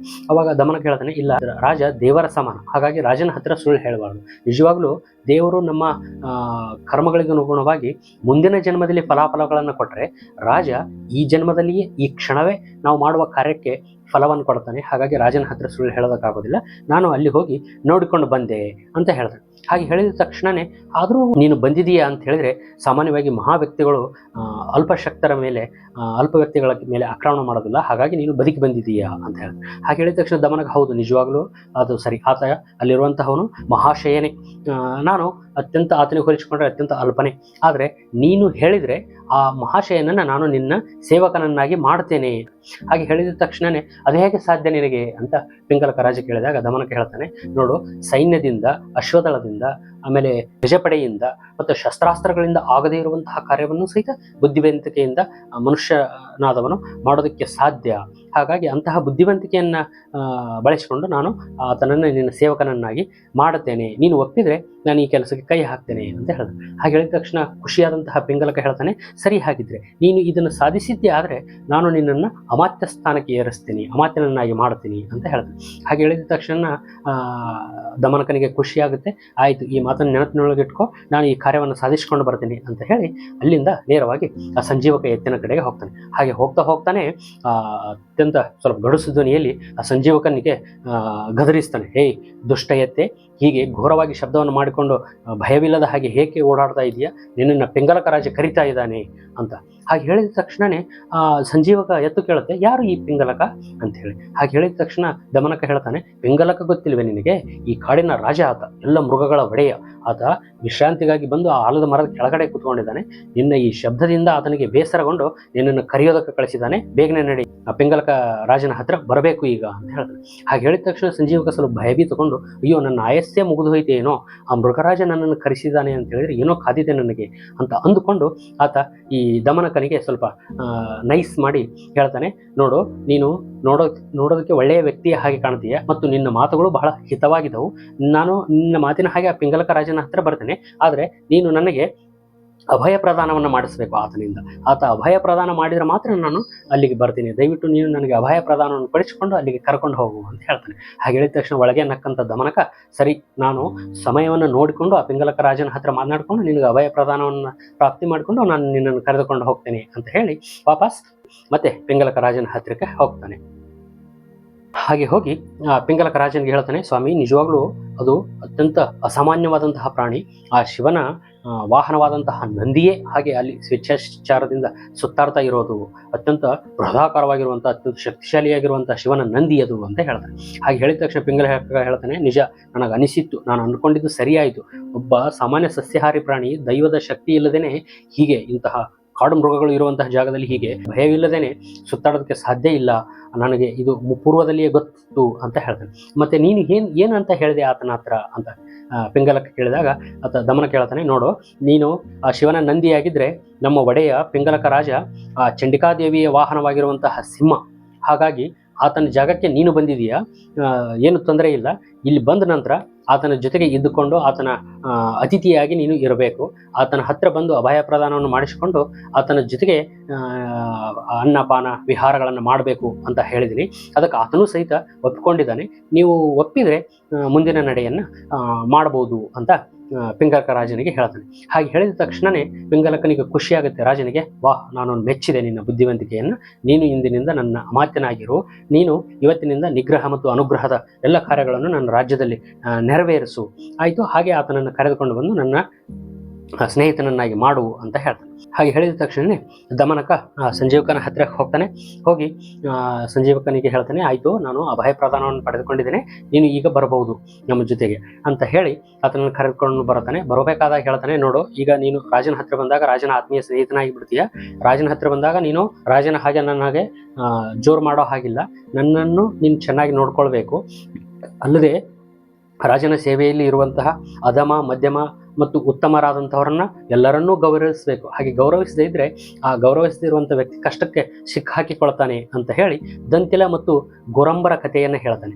ಹಾಗೆ ದಂತಿಲ ಮತ್ತು ಗೊರಂಬರ ಕಥೆಯನ್ನು ಹೇಳಿ ನನ್ನನ್ನು ನೀನು ಚೆನ್ನಾಗಿ ನೋಡ್ಕೊಳ್ಬೇಕು ಅಂತ ಆತನ ಹತ್ರ ಕರಾರು ಮಾಡಿಕೊಂಡು ಆತನನ್ನು ಪಿಂಗಲಕನ ಹತ್ರ ಕರೆದುಕೊಂಡು ಬಂದಾಗ ಸಂಜೀವಕ ಬಂದು ಆತನಿಗೆ ನಮಸ್ಕರಿಸ್ತಾನೆ. ಹಾಗೆ ನಮಸ್ಕರಿಸಿದ ತಕ್ಷಣ ಪಿಂಗಲಕ ಆತನಿಗೆ ಮತ್ತೆ ತನ್ನ ವಜ್ರ ಸದೃಶವಾದಂತಹ ಉಗುರುಗಳನ್ನು ಹೊಂದಿರುವಂಥ ಕೈಯನ್ನು ಹೀಗೆ ಎತ್ತಿ ಆಶೀರ್ವಾದದ ರೀತಿಯೊಳಗೆ ಆತನಿಗೆ ಕುಶಲೋಪರಿಯನ್ನು ಕೇಳಿ, ಯಾಕೆ ಇಲ್ಲಿ ಬಂದಿದ್ದೀಯಾ ಅಂತ ಆತನ ಪೂರ್ವಕತೆಯನ್ನು ಕೇಳ್ತಾನೆ. ಹಾಗೆ ಪೂರ್ವಕತೆಯನ್ನು ಕೇಳಿದ ತಕ್ಷಣ ಆತ ತನ್ನ ಪೂರ್ವಕತೆಯನ್ನು ವರ್ಧಮಾನ ಶೆಟ್ಟಿ ಬಿಟ್ಟು ಹೋಗಿರುವಂಥ ಕಥೆಯನ್ನು ಎಲ್ಲವನ್ನೂ ಹೇಳ್ತಾನೆ. ಹಾಗೆ ಹೇಳಿದಾಗ ಪಿಂಗಲಕ ಹೇಳ್ತಾನೆ, ಆಯಿತು, ಇಂದಿನಿಂದ ನೀನೇನು ಭಯ ಪಟ್ಟುಕೊಳ್ಳೋ ಅವಶ್ಯಕತೆ ಇಲ್ಲ. ಇದು ಎಲ್ಲದೂ ನನ್ನ ರಕ್ಷಣೆಯಲ್ಲಿರುವಂತಹ ಕಾಡು. ಇಲ್ಲಿ ನೀನು ಸ್ವೇಚ್ಛಾಚಾರದಿಂದ ಇರಬಹುದು. ನನ್ನ ಜೊತೆಗೆ ಇದ್ದು ತುಂಬ ಚೆನ್ನಾಗಿ ಉಂಡು ತಿಂದು ಆರಾಮಾಗಿ ಬದುಕಬಹುದು. ನಿನಗೆ ನನ್ನ ಅಭಯವಿದೆ ಅಂತ ಹೇಳ್ತಾನೆ. ಹಾಗೆ ಹೇಳಿದ ತಕ್ಷಣ ಸಂಜೀವಕ ಮತ್ತು ಪಿಂಗಲಕರು ಇಬ್ಬರು ಸ್ನೇಹಿತರಾಗ್ತಾರೆ. ಸ್ನೇಹಿತರಾದ ತಕ್ಷಣವೇ ಅವರಿಬ್ಬರ ಮಧ್ಯೆ ಒಳ್ಳೆಯ ಒಡನಾಟ ಸಂಬಂಧ ಬೆಳೆಯುತ್ತೆ. ಪಿಂಗಲಕ ರಾಜ ಆ ಸಂಜೀವಕನ ಸ್ನೇಹದೊಳಗೆ ಎಲ್ಲ ಆಡಳಿತದ ಜವಾಬ್ದಾರಿಯನ್ನು ಈ ದಮನಕ ಮತ್ತು ಕರಟಕರಿಗೆ ವಹಿಸಿ ಆತನ ಜೊತೆಗೆ ಒಳ್ಳೆ ಸುಭಾಷಿತಗಳನ್ನು ಚರ್ಚೆ ಮಾಡ್ತಾ ಸಮಯವನ್ನು ಕಳೆಯೋದಕ್ಕೆ ಪ್ರಾರಂಭ ಮಾಡಿಬಿಡ್ತಾನೆ. ಹೀಗೆ ಒಂದಷ್ಟು ದಿನ ಕಳೆಯುತ್ತೆ. ಪಿಂಗಲಕ ರಾಜ ಕೇವಲ ಸಂಜೀವಕನ ಜೊತೆಗೆ ಇರೋದನ್ನು ಬಿಟ್ಟು ಬೇರೆ ಯಾವ ಕೆಲಸವನ್ನು ಮಾಡೋದಿಲ್ಲ. ಆಡಳಿತದಲ್ಲಿಯೂ ಸಹಿತ ಆಸಕ್ತಿಯನ್ನು ಕಳೆದುಕೊಂಡು ಬಿಡ್ತಾನೆ. ಅದು ಎಷ್ಟರ ಮಟ್ಟಿಗೆ ಹೋಗ್ತೈತಿ ಅಂದರೆ ಈ ದಮನಕ ಮತ್ತು ಕರಟಕರಿಗೂ ಸಹಿತ ಆ ಸ್ಥಾನದಲ್ಲಿ ಏನು ಕೆಲಸ ಇಲ್ಲದ ಹಾಗೆ ಆಗಿಬಿಡುತ್ತೆ. ಈಗ ಆದಾಗ ಸಹಜವಾಗಿ ಕರಟಕ ಮತ್ತು ದಮನಕರಿಗೆ ಒಂದಷ್ಟು ಬೇಸರ ಆಕೈತಿ. ಏನು ಮಾಡಬೇಕು ಈ ಸಂದರ್ಭಕ್ಕೆ ಅಂತ ಹೇಳಿ ಅವರಿಬ್ಬರು ಚರ್ಚೆ ಮಾಡ್ತಾ ಇರಬೇಕಾದಾಗ ದಮನಕ ಹೇಳ್ತಾನೆ, ನಾನೇ ಮಾಡಿರುವಂತಹ ಕಾರ್ಯದಿಂದ ನಮಗೆ ತೊಂದರೆ ಆಯಿತು ಅಂತ ಹೇಳಿ ಆ ದೂತಿ, ಟಗರು ಮತ್ತು ಆಷಾಢಭೂತಿಯರ ಕಥೆಯನ್ನು ದಮನಕ ಕರಟಕನಿಗೆ ಹೇಳ್ತಾನೆ. ಹಾಗೆ ಹೇಳಿ, ನನ್ನ ಬುದ್ಧಿವಂತಿಕೆಯಿಂದ ಏನು ಬೇಕಾದರೂ ಮಾಡೋದಕ್ಕೆ ಸಾಧ್ಯ, ಈಗಲೂ ನನ್ನ ಬುದ್ಧಿವಂತಿಕೆ ನನಗೆ ಸಹಕಾರಿಯಾಗಿದೆ ಅಂತ ಹೇಳ್ತಾನೆ. ಅಯ್ಯೋ, ಬುದ್ಧಿವಂತಿಕೆಯ ಪ್ರಯೋಗ ಮಾಡಿ ತೊಂದರೆಗೊಳಗಾಗಬೇಡ ಅಂತ ಕರಟಕ ಹೇಳಿದಾಗ, ಇಲ್ಲ, ಬುದ್ಧಿವಂತನಾದವನು ಎಲ್ಲ ಕಾಲದಲ್ಲಿಯೂ ಆ ಬುದ್ಧಿಶಕ್ತಿಯ ಸಹಾಯವನ್ನೇ ಪಡೆದುಕೊಳ್ಬೇಕು. ನಾನು ಇವತ್ತಿಗೂ ಅದನ್ನು ಬಳಸಿಕೊಂಡು ಆ ಇಬ್ಬರ ಮಧ್ಯೆ ದ್ವೇಷವನ್ನು ತಂದಿಡ್ತೀನಿ ಅಂತ ಹೇಳಿದ. ಹಾಗೆ ದ್ವೇಷವನ್ನು ತಂದಿಡ್ತೀನಿ ಅಂತ ಹೇಳಿದಾಗ ಕರಟಕ ಹೇಳ್ತಾನೆ, ನೀನು ಅತ್ಯಂತ ಅಶಕ್ತ. ಸಂಜೀವಕ ಅತ್ಯಂತ ಬುದ್ಧಿವಂತ, ಪಿಂಗಲಕ ಅತ್ಯಂತ ಕ್ರೂರಿ. ನೀನು ಅವರಿಬ್ಬರ ಮಧ್ಯೆ ಹೀಗೆ ದ್ವೇಷವನ್ನು ಉಂಟು ಮಾಡೋ ವಿಚಾರ ಅವ್ರಿಗೆ ಗೊತ್ತಾಗ್ಬಿಟ್ರೆ ನೀನು ಬದುಕಿರೋದಕ್ಕೆ ಸಾಧ್ಯ ಇಲ್ಲ, ನಿನಗೆ ತೊಂದರೆ ಆಗುತ್ತೆ ಅಂತ. ಹಾಗೆ ಹೇಳಿದಾಗ ದಮನಕ ಹೇಳ್ತಾನೆ, ಹೌದು ನಾನು ಅಶಕ್ತ, ಅವರಿಬ್ಬರಿಗೆ ಹೋಲಿಸ್ಕೊಂಡ್ರೆ ಅಶಕ್ತ, ಆದರೆ ಬುದ್ಧಿಯಲ್ಲಿ ಮಾತ್ರ ನಾನು ಸಮರ್ಥ, ಬುದ್ಧಿಯಲ್ಲಿ ಏನು ನಾನು ಅಶಕ್ತನಲ್ಲ. ಹಾಗಾಗಿ ನಾನು ಬುದ್ಧಿ ಪ್ರಯೋಗವನ್ನು ಮಾಡಿ ಅವರಿಬ್ಬರ ಮಧ್ಯೆ ದ್ವೇಷವನ್ನು ಉಂಟು ಮಾಡ್ತೀನಿ ಅಂತ ಕರಟಕ ಹೇಳ್ತಾನೆ. ಸರಿ, ಹಾಕಿದ್ರೆ ನಿನಗೆ ಶುಭ ಆಗಲಿ ಅಂತ ಹಾರೈಸ್ತಾನೆ. ಆ ಮಾತನ್ನು ಕೇಳಿ ಕರಟಕನ ಬಿಟ್ಟು ದಮನಕ ನೇರವಾಗಿ ಪಿಂಗಲಕನ ಹತ್ರ ಬರ್ತಾನೆ. ಹಾಗೆ ಪಿಂಗಲಕನ ಹತ್ರ ಬಂದ ಮತ್ತೆ ಪಿಂಗಲಕ ಆತನನ್ನು ಅತ್ಯಂತ ಕುಶಲ ಉಪಚಾರವನ್ನು ಮಾತಾಡಿ ಅದನ್ನು ಕರೆಸಿ ಕೇಳ್ತಾನೆ, ಯಾಕೆ ಬಹಳಷ್ಟು ದಿನಗಳಾಯಿತು ನೀನು ಬಂದೇ ಇಲ್ಲ, ಈಗ ಬಂದಿದೀಯಾ, ಏನು ಸಮಾಚಾರ ಅಂತ ಹೇಳಿ. ನಿನ್ನ ಹತ್ರ ಈ ಚರ್ಚೆ ಮಾಡುವಂಥ ಯಾವ ವಿಷಯವೂ ಇರಲಿಲ್ಲ, ಆದರೆ ಈಗೊಂದು ಭಾಳ ವಿಶಿಷ್ಟವಾದಂತಹ ವಿಷಯ ನನ್ನ ಗಮನಕ್ಕೆ ಬಂತು. ಹಾಗಾಗಿ ವಿಷಯ ಪ್ರಿಯವಾಗಿರಲಿ ಅಥವಾ ಅಪ್ರಿಯವಾಗಿರಲಿ, ಒಳ್ಳೆಯದಾಗಿರಲಿ ಅಥವಾ ಕೆಟ್ಟದ್ದಾಗಿರಲಿ, ರಾಜನಿಗೆ ಮುಟ್ಟಿಸಲೇಬೇಕಾದಂತಹ ವಿಷಯವನ್ನು ಹೇಳಬೇಕಾಗಿದ್ದು ಒಬ್ಬ ಮಂತ್ರಿಯ ಕರ್ತವ್ಯ. ಹಾಗಾಗಿ ನಾನು ನಿನ್ನ ಹತ್ರ ಬಂದಿದ್ದೇನೆ ಅಂತ ಹೇಳ್ತಾನೆ. ಹಾಗೆ ಹೇಳಿದ ತಕ್ಷಣ ಆಯಿತು, ನೀನು ಹೇಳಬೇಕಾಗಿರುವಂಥ ವಿಚಾರವನ್ನು ಹೇಳು ಅಂತ ಹೇಳಿದಾಗ ದಮನಕ ಹೇಳ್ತಾನೆ, ಆ ಸಂಜೀವಕ ರಾಜದ್ರೋಹಿಯಾಗಿದ್ದಾನೆ. ಆತ ನನ್ನಲ್ಲಿ ವಿಶ್ವಾಸವನ್ನು ಇಟ್ಟು, ಗೆಳೆತನದ ನಂಬಿಕೆಯನ್ನಿಟ್ಟು ಇವತ್ತು ಬೆಳಗ್ಗೆ ಏಕಾಂತದೊಳಗೆ ಒಂದು ವಿಚಾರವನ್ನು ಹೇಳಿದ. ಅದು ಬಹಳ ಕಠೋರವಾಗಿರುವಂತಹ ವಿಚಾರ. ಹಾಗಾಗಿ ಅದನ್ನು ನಿನಗೆ ಮುಟ್ಟಿಸೋದಕ್ಕಾಗಿ ನಾನು ಬಂದೆ. ಆತ ನಿನ್ನನ್ನು ಕೊಲ್ಲುವ ಚಿಂತನೆಯನ್ನು ಮಾಡಿದ್ದಾನೆ, ನಿನ್ನನ್ನು ಕೊಂದು ಈ ಎಲ್ಲ ಮೃಗಗಳಿಗೆ ತಾನೇ ರಾಜನಾಗಬೇಕು ಅಂತ ಆತ ಚಿಂತಿಸಿದ್ದಾನೆ ಅಂತ ಹೇಳ್ಬೋದು. ಈ ವಿಚಾರವನ್ನು ಕೇಳಿ ವಜ್ರಪ್ರಹಾರ ಆದಷ್ಟು ಆಘಾತಗೊಂಡು ಪಿಂಗಲಕ ಹೇಳ್ತಾನೆ, ಇಲ್ಲ ನಾನು ಇದನ್ನು ನಂಬೋದಕ್ಕೆ ಸಾಧ್ಯ ಇಲ್ಲ, ಆತ ಹೀಗೆ ಮಾಡೋದಕ್ಕೆ ಕಾರಣ ಇಲ್ಲ ಅಂತ ಹೇಳ್ತಾರೆ. ಇಲ್ಲ, ನನ್ನಲ್ಲಿ ಗೆಳೆತನದ ವಿಶ್ವಾಸದಿಂದ ಈ ವಿಚಾರವನ್ನು ಆತ ಹೇಳಿದ್ದಾನೆ, ಹಾಗಾಗಿ ನಾನು ನಿನಗೆ ಹೇಳಲೇಬೇಕಾದಂಥ ಸಂದರ್ಭ ಅಂತ ಹಾಗಾಗಿ ಬಂದು ಹೇಳ್ತಾ ಇದ್ದೀನಿ. ಸಹಜವಾಗಿ ಆತ್ಮೀಯರು ಮಾಡುವಂತಹ ಕೆಟ್ಟ ಕೆಲಸಗಳು ನಮ್ಮ ಗಮನಕ್ಕೆ ಬರೋದಿಲ್ಲ. ಒಬ್ಬನಿಗೆ ರಾಜ ವಿಶೇಷವಾದಂಥ ಅಧಿಕಾರವನ್ನು ಕೊಟ್ಟರೆ ಆ ಅಧಿಕಾರವನ್ನು ಬಳಸಿಕೊಂಡು ಆತ ಸ್ವತಂತ್ರನಾಗೋದಕ್ಕೆ ನೋಡ್ತಾನೆ. ಆ ಕಾರಣದಿಂದ ಆತ ನಿನ್ನನ್ನೇ ಕೊಂದು ಈ ರಾಜ್ಯದ ರಾಜನಾಗಬೇಕು ಅಂತ ಅಂದ್ಕೊಂಡಿದ್ದಾನೆ, ಜೊತೆಗೆ ನನ್ನನ್ನು ಮಂತ್ರಿ ಮಾಡ್ತೀನಿ ಅಂತ ಹೇಳಿದ್ದಾನೆ. ಆ ವಿಷಯವನ್ನು ನಿನಗೆ ಮುಟ್ಟಿಸೋದಕ್ಕಾಗಿ ನಾನು ಬಂದೆ ಅಂತ ಹೇಳ್ತಾನೆ. ಹಾಗೆ ಹೇಳಿದಾಗ ಆದ್ದರಿಂದ ಆತ ನಿಮ್ಮ ಮೇಲೆ ದ್ವೇಷ ಕಾರ್ತಾ ಇರೋದರಿಂದ ಇದೇ ಕಾರಣವನ್ನು ಮುಂದೆ ಮಾಡಿಕೊಂಡು ಆತನನ್ನು ಕೊಂದು ಬಿಡಬೇಕು, ಆತನಿಂದ ಯಾವುದೇ ತರಹದ ಲಾಭ ನಮಗಿಲ್ಲ ಅಂತ ಪಿಂಗಲಕನಿಗೆ ದಮನಕ ಹೇಳ್ತಾನೆ. ಹಾಗೆ ಹೇಳಿದಾಗ ಪಿಂಗಲಕ ಹೇಳ್ತಾನೆ, ಹಿಂದೆ ಒಂದು ಸಾರಿ ನೀನೇ ಸಭೆಯಲ್ಲಿ ಆತ ತುಂಬ ಒಳ್ಳೆಯವನು ಅಂತ ಹೇಳಿದೆ, ಈಗ ಬಂದು ಆತ ನಿನ್ನನ್ನು ದ್ವೇಷಿಸ್ತಾ ಇದ್ದಾನೆ ಅಂತ ಹೇಳ್ತಾ ಇದೆಯಾ?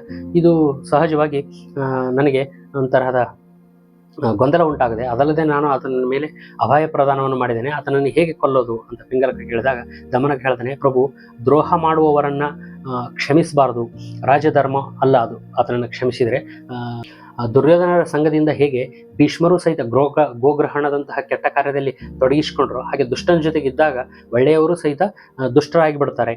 ಹಾಗಾಗಿ ಸಾಧ್ಯವಾದಷ್ಟು ಅಂಥ ದುಷ್ಟರಿಂದ ನಾವು ದೂರ ಆಗಬೇಕು ಅಂತ ಹೇಳಿ ಹೇನು ಮತ್ತು ತಿಗಣಿಯ ಕಥೆಯನ್ನು ಹೇಳ್ತಾನೆ. ಮತ್ತು ಕಾಡಿನಂತೆ ತಪ್ಪಿಸಿಕೊಂಡು ಬಂದಂತಹ ಚಂಡರವ ಅನ್ನುವಂತಹ ನರಿ ಹೇಗೆ ಹೋಗಿ ಎಲ್ಲರನ್ನೂ ವಂಚಿಸಿ ರಾಜನಾಯಿತು, ಆ ಕಥೆಯನ್ನು ಸಹಿತ ಹೇಳಿ ಪಿಂಗಲಕನ ಮನವೊಲಿಸುವಂತಹ ಕೆಲಸವನ್ನು ದಮನಕ ಮಾಡ್ತಾನೆ. ಹಾಗೆ ಮಾಡಿ ಆದಮೇಲೆ ನನ್ನ ಮುಂದೆಯೇ ಅವನು ನಿನ್ನನ್ನು ಕೊಲ್ತೀನಿ ಅಂತ ಹೇಳಿದ್ದಾನೆ, ಆ ವಿಚಾರವನ್ನು ನಿನಗೆ ಹೇಳಿದ್ದೀನಿ, ಇದರ ಮೇಲೆ ನಿನ್ನ ತೀರ್ಮಾನವನ್ನು ನೀನು ಮಾಡು ಅಂತ ಹೇಳಿ ಅಲ್ಲಿಂದ ದಮನಕ ಹೊರಟು ಹೋಗ್ತಾನೆ. ಹಾಗೆ ಹೊರಟು ಹೋಗಿ ನೇರವಾಗಿ ದಮನಕ ಸಂಜೀವಕನ ಹತ್ತಿರಕ್ಕೆ ಹೋಗ್ತಾನೆ. ಆ ಸಂಜೀವಕನ ಹತ್ತಿರ ಹೋಗಿ ಅದನ್ನು ಮಾತನಾಡಿಸ್ತಾನೆ. ಅದನ್ನು ಸಹಿತ ಬಹಳ ಪ್ರೀತಿಯಿಂದ ಕುಶಲೋಪರಿಯನ್ನು ಮಾತನಾಡಿಸಿ ಆದಮೇಲೆ ಏನು ತುಂಬ ದಿನಗಳ ನಂತರ ನನ್ನ ಹತ್ತಿರ ಬಂದೆ ಅಂತ ಕೇಳಿದಾಗ ದಮನಕ ಹೇಳ್ತಾನೆ, ಇಲ್ಲ, ನಾನು ಭಾಳ ಒಂದು ವಿಶೇಷವಾದಂತಹ ಕಾರ್ಯದಿಂದ ನಿನ್ನ ಹತ್ತಿರ ಬಂದಿದ್ದೇನೆ. ನಾನು ಮಂತ್ರಿಮಂಡಲದ ಎಲ್ಲ ವಿಷಯಗಳನ್ನು ನಿನ್ನ ಹತ್ತಿರ ಹೇಳೋದಕ್ಕಾಗೋದಿಲ್ಲ, ಮತ್ತು ನೀನು ನನ್ನ ಸ್ನೇಹಿತನಾಗಿರೋದ್ರಿಂದ, ಅಲ್ಲದೆ ನನ್ನ ಮೇಲೆ ವಿಶ್ವಾಸ ಇರಿಸಿ ನೀನು ಈ ಜಾಗದಲ್ಲಿ ಇರೋದರಿಂದ ನಾನು ಈ ಒಂದು ವಿಚಾರವನ್ನು ಮಾತ್ರ ನಾನು ನಿನಗೆ ಹೇಳಲೇಬೇಕು. ಯಾಕೆ ಅಂತ ಹೇಳಿದರೆ, ನಾನು ಹೇಳದೇ ಇದ್ದರೆ ನಿನಗೇನಾದರೂ ತೊಂದರೆ ಆದರೆ ಅದಕ್ಕೆ ಹೊಣೆಗಾರ ನಾನಾಗ್ತೀನಿ. ಹಾಗಾಗಿ ಅದನ್ನು ತಪ್ಪಿಸ್ಕೊಳ್ಳೋದಕ್ಕಾಗಿ ನಾನು ಒಂದು ವಿಚಾರವನ್ನು ನಿನ್ನ ಹತ್ರ ಹೇಳೋದಕ್ಕಾಗಿ ಇಲ್ಲಿಗೆ ಬಂದಿದ್ದೇನೆ ಅಂತ ಹೇಳಿದೆ. ಹಾಗೆ ಹೇಳಿದ ತಕ್ಷಣ ಸಂಜೀವ ಕೇಳ್ತಾನೆ, ಆಯಿತು, ಏನದು ವಿಚಾರ ಅಂತ ಕೇಳಿದಾಗ ದಮನಕ ಹೇಳ್ತಾನೆ, ಇಲ್ಲ, ಆ ಪಿಂಗಲಕ ರಾಜನಿಗೆ ನಿನ್ನ ಮೇಲೆ ವಿಶೇಷವಾದಂತಹ ದ್ವೇಷ ಬಂದಿದೆ, ಹಾಗಾಗಿ ನಿನ್ನನ್ನು ಕೊಲ್ಲಬೇಕು ಅಂತ ತೀರ್ಮಾನಿಸಿದ್ದಾನೆ. ಇನ್ನೂ ಬಹಳಷ್ಟು ವಿಚಾರಗಳಿದಾವೆ, ಅದು ಯಾವುದನ್ನು ಹೇಳೋದಿಲ್ಲ, ನಾನು ಕೇವಲ ಈ ವಿಚಾರವನ್ನು ಮಾತ್ರ ಹೇಳ್ತೇನೆ. ಇದರಿಂದ ಆತನಿಂದ ತಪ್ಪಿಸ್ಕೊಳ್ಳೋದಕ್ಕೆ ಸಾಧ್ಯವಾದರೆ ನೀನು ತಪ್ಪಿಸ್ಕೋ ಅಂತ ಹೇಳ್ತಾನೆ. ಹಾಗೆ ಹೇಳಿದ ತಕ್ಷಣ ಆತನಿಗೆ ಬಹಳಷ್ಟು ಆಘಾತ ಆಗುತ್ತೆ. ಆಘಾತ ಆಗಿ ನನ್ನ ಮೇಲೆ ಆತನಿಗೆ ಯಾವುದೇ ತರಹದ ಕೋಪ ಇರಲಿಲ್ಲ, ಯಾರೋ ಉದ್ದೇಶಪೂರ್ವಕವಾಗಿ ನಮ್ಮಿಬ್ಬರಲ್ಲಿ ಇಂಥ ದ್ವೇಷವನ್ನು ಬಿತ್ತುವಂತಹ ಕೆಲಸವನ್ನು ಮಾಡಿದ್ದಾನೆ. ಆದರೂ ಅಂತಹ ಕ್ರೂರಿಯಾದಂತಹ ಸಿಂಹನ ಸಹವಾಸವನ್ನು ನಾನು ಮಾಡಬಾರ್ದಿತ್ತು. ಹೀಗೆ ಮಾಡಿದ್ದು ಹೇಗಾಯಿತು ಅಂತ ಹೇಳಿದರೆ, ಒಂಟಿ ಮತ್ತು ಕಾಕಾದಿಗಳ ಕಥೆಯನ್ನು ನೆನಪಿಸಿಕೊಂಡು ಕಾಗೆ ಮತ್ತು ನರಿಗಳ ಜೊತೆಗೆ ಸೇರಿಕೊಂಡಂತಹ ಒಂಟಿ ಹೇಗೆ ಮೋಸವಾಯಿತು, ಹಾಗೆ ನನ್ನ ಬದುಕು ಮೋಸ ಹೋಗುತ್ತೆ, ಈ ಸಿಂಹನ ಜೊತೆಗೆ ನಾನು ಸಹಿತ ತೊಂದರೆ ಅನುಭವಿಸಬೇಕಾದಂತಹ ಸಂದರ್ಭ ಬಂತು ಅಂತ ಆತ ಚಿಂತನೆಗೆ ಒಳಗಾಗ್ತಾನೆ. ಹಾಗೆ ಹೇಳಿದಾಗ ದಮನಕ ಹೇಳ್ತಾನೆ, ಹಾಗಾದರೆ ನೀನು ಆತನಿಂದ ತಪ್ಪಿಸ್ಕೊಳ್ಳೋದಕ್ಕಾಗಿ ದೇಶಾಂತರ ಹೋಗೋದೇ ಒಳಿತು ಅಂತ ಹೇಳ್ತಾನೆ. ಹಾಗೆ ಹೇಳಿದ ತಕ್ಷಣ ಸಂಜೀವಕ ಹೇಳ್ತಾನೆ, ಇಲ್ಲ ಹೀಗೆ ದೇಶಾಂತರ ಹೋಗುವಂಥದ್ದು ಸರಿಯಲ್ಲ. ಸ್ವಾಮಿ ನಮ್ಮಲ್ಲಿ ಕೋಪಗೊಂಡಾಗ ನಾವು ಎಲ್ಲೇ ಹೋದರೂ ಸುಖವಾಗಿರೋದಕ್ಕೆ ಸಾಧ್ಯ ಇಲ್ಲ. ಒಂದು ಆತನನ್ನು ಬದಲಿಸಬೇಕು ಅಥವಾ ಆತನನ್ನೇ ನಾನು ಕೊಂದು ಬಿಡಬೇಕು ಅಂತ ತನ್ನ ಅಭಿಪ್ರಾಯವನ್ನು ಸಂಜೀವಕ ಹೇಳ್ತಾನೆ. ಹಾಗೆ ಹೇಳಿದ ತಕ್ಷಣ ಆ ನಿರ್ಧಾರವನ್ನು ಕೇಳಿ ಸಹಜವಾಗಿ ದಮನಿಕನಿಗೂ ಸಹಿತ ಆಘಾತ ಆಗುತ್ತೆ. ಅಯ್ಯೋ, ಈತ ಒಂದು ವೇಳೆ ಆತನ ಮೇಲೆ ಆಕ್ರಮಣ ಮಾಡಿ ರಾಜನಿಗೆ ಏನಾದರೂ ಆಪತ್ತಾಗಿಬಿಟ್ರೆ ನಾನು ಮಾಡಿರುವಂಥ ಯೋಜನೆ ಕೆಟ್ಟು ಹೋಗುತ್ತಲ್ಲ ಅನ್ನುವಂಥ ಚಿಂತೆ ಬಂದು ಆತ ಈತನ ಮನಸ್ಸನ್ನು ಬದಲಿಸುವಂತಹ ಪ್ರಯತ್ನವನ್ನು ಮಾಡ್ತಾನೆ. ಇಲ್ಲ, ಹಾಗೆ ಮಾಡಬಾರ್ದು, ನಮ್ಮ ವೈರಿಯ ಸಾಮರ್ಥ್ಯವನ್ನು ಅರಿತುಕೊಳ್ಳದೇನೆ ನಾವು ಅವ್ರ ಮೇಲೆ ಆಕ್ರಮಣ ಮಾಡೋದಕ್ಕೆ ಹೋಗಬಾರ್ದು ಅಂತ ಹೇಳಿ ಟಿಟ್ಟಿಬ ಮತ್ತು ಸಮುದ್ರದ ಕಥೆಯನ್ನು ಹೇಳ್ತಾನೆ. ಅದರ ಜೊತೆಗೆ ನೀನು ಆತನ ಜೊತೆಗೆ ಹೋರಾಟ ಮಾಡೋದಕ್ಕಿಂತ ಈ ಜಾಗದಿಂದ ಬೇರೆ ಕಡೆಗೆ ಹೋಗೋದೇ ಒಳಿತು ಅಂತ ಹೇಳಿ ಆತನಿಗೆ ಬುದ್ಧಿಮಾತನ್ನು ಹೇಳ್ತಾನೆ. ಬುದ್ಧಿಮಾತನ್ನು ಸಹಿತ ಸಂಜೀವಕ ಕೇಳದೆ ಇದ್ದಾಗ 3 ಮೀನುಗಳ ಕಥೆಯನ್ನು ಹೇಳ್ತಾನೆ. ಹೇಗೆ ಜೊತೆಗಾರರ ಮಾತನ್ನು ಕೇಳದೆ ಒಂದು ಮೀನುಗಾರನ ವಶವಾಯಿತು, ಹಾಗೆ ಹಿತೈಷಿಗಳ ಮಾತನ್ನು ಕೇಳದೇ ಇದ್ರೆ ನಮಗೆ ತೊಂದರೆ ಆಗುತ್ತೆ ಅಂತ ಆ ಎಲ್ಲ ಮಾತುಗಳನ್ನು ತಿರಸ್ಕರಿಸಿದಂತಹ ಸಂಜೀವಕ ಪಿಂಗಲಕನ ಜೊತೆಗೆ ಯುದ್ಧ ಮಾಡೋದನ್ನೇ ನಿರ್ಧರಿಸಿ ಕೊನೆಗೆ ಕೇಳ್ತಾನೆ, ನಾನು ಹೇಗೆ ಆತನಲ್ಲಿ ದುಷ್ಟ ಸ್ವಭಾವ ಇದೆ ಅಂತ ನಾನು ತಿಳ್ಕೊಳ್ಳಿ ಅಂತ.